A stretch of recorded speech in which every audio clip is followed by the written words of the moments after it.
So today's topic is all about the epidural, because oftentimes what I'm seeing in the mom groups is that you go into the mainstream groups, not the natural birth groups, and you say, hey, I'm trying to plan a natural birth. Do you have any ideas what I can do? And then a whole bunch of people will tell you, just get the epidural. Or you say, I'm a first-time mom and I'm having my first baby. What's the advice that you would give? And they say again, get the epidural. And so it seems like they know something you don't, right? Because they're seasoned moms and they should know more than you. And you're this first-time mom coming in, or you've never had a natural birth before, you were induced, or you had a C-section with your first, and you really don't know what to expect in terms of the pain. And they're saying to you, get the epidural. Why is that? Why is it that they keep telling you to get the epidural? Well, the thing about that is it's because they're afraid. Okay? They're afraid. They probably never had a physiological birth in their life, because if they did, they would not be telling you to get the epidural. That is why when you go into these groups and you talk to people who have had physiological births, they're like, oh, birth is awesome. Like, yeah, there's a little bit of discomfort, but you can get through it. And we have all of these techniques, these breathing techniques, and we say, go with your body. And it's just the most amazing thing, and you can do it. We believe in you. Why? Because we did it ourselves.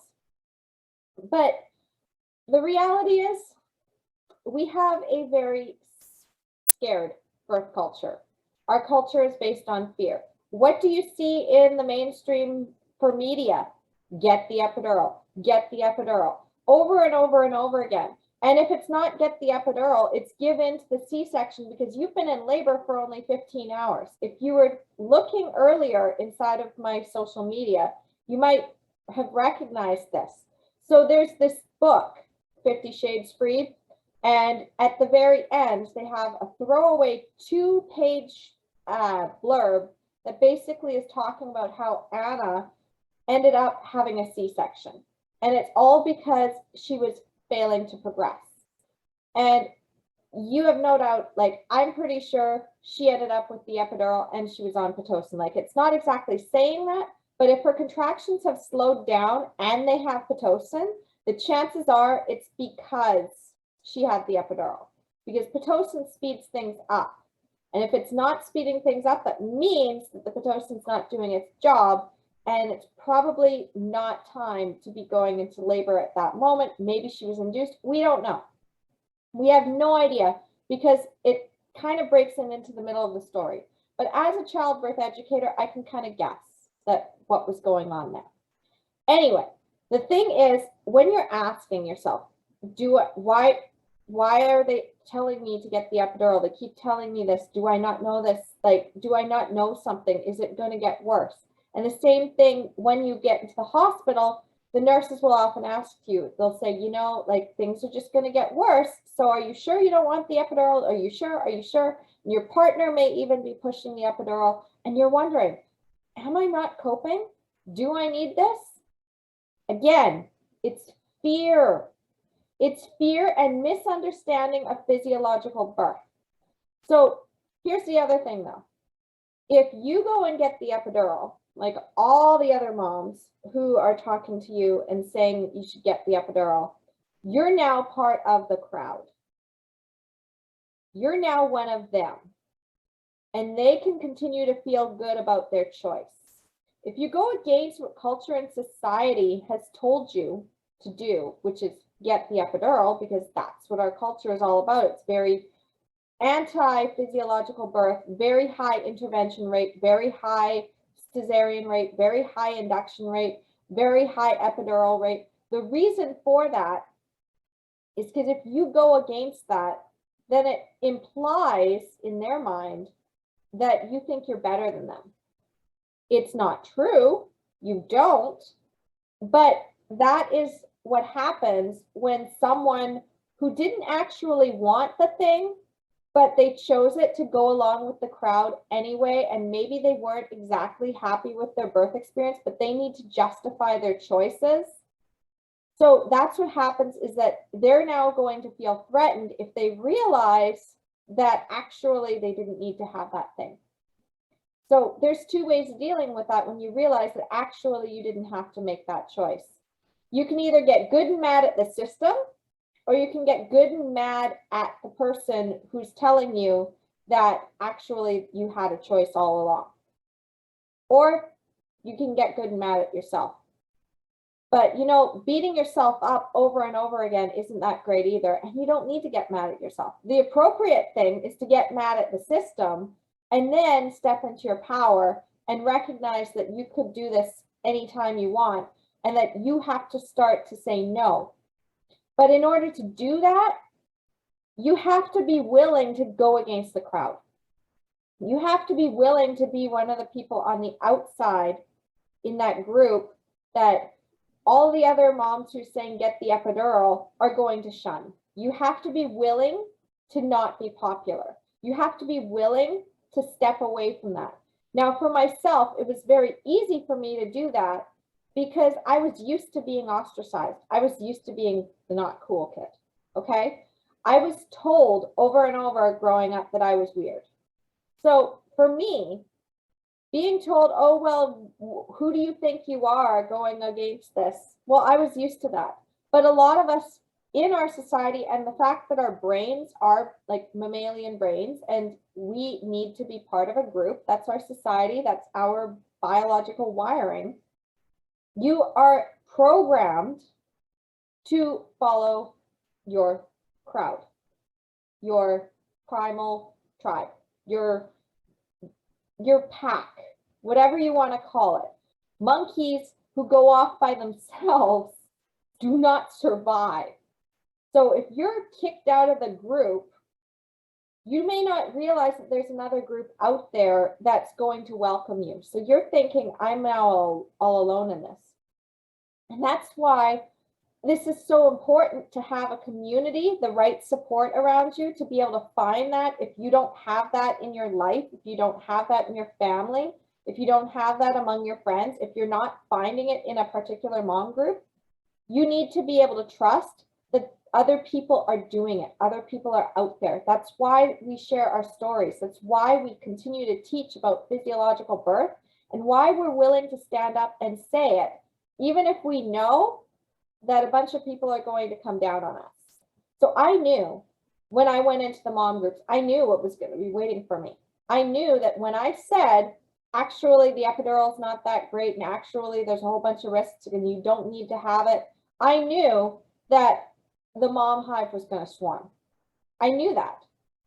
But I wasn't speaking just for me. I was also speaking so that anybody else in that group who was thinking, I really want to birth my own way, and I really want to be able to birth my baby naturally, they're not going to feel as alone because somebody else is there saying the same thing that they're thinking. So even if you're afraid, somebody else might be there. So you need to have that right support, and you need to understand the right education when it comes to the epidural. The epidural is not a lifesaver, as so many people will say.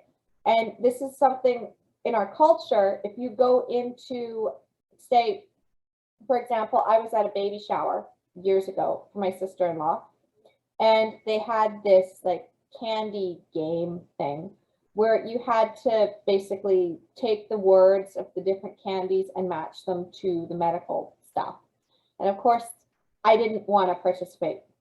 Once I got to that one thing where it said lifesavers and I knew what answer was supposed to be correct, I'm like, yeah, no, I'm not doing it. I am not going to say that epidurals are lifesavers, because they are not, and they don't always work, and they can slow down your labor, and then you need Pitocin, and they lead to more C-sections, and they also make it so that you're limited in movement.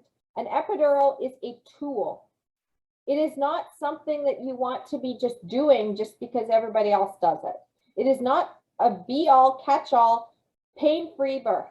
If you go and get the epidural without understanding the risks, you're going to end up finding yourself on a conveyor belt that leads you right into the birth experience you didn't want to have. In fact, the epidural use is also linked to more forceps delivery and more vacuum-assisted delivery and more C-sections. Why? Because again, It's taking over your body. It's hijacking your natural hormones that are in process for birth. You're not able to get into as many good positions. You're not able to recognize where your body needs to shift, what you need to do, how you need to be moving, how you need to be vocalizing, because now you're numb. Pain in birth is there for a reason. It's there to get you moving. It's there to get you working with it. Once you learn how to work with your body sensations, you don't actually feel pain. You might feel a little bit of pressure, but I can attest to this because I've had 2 physiological births, that there was very little pain.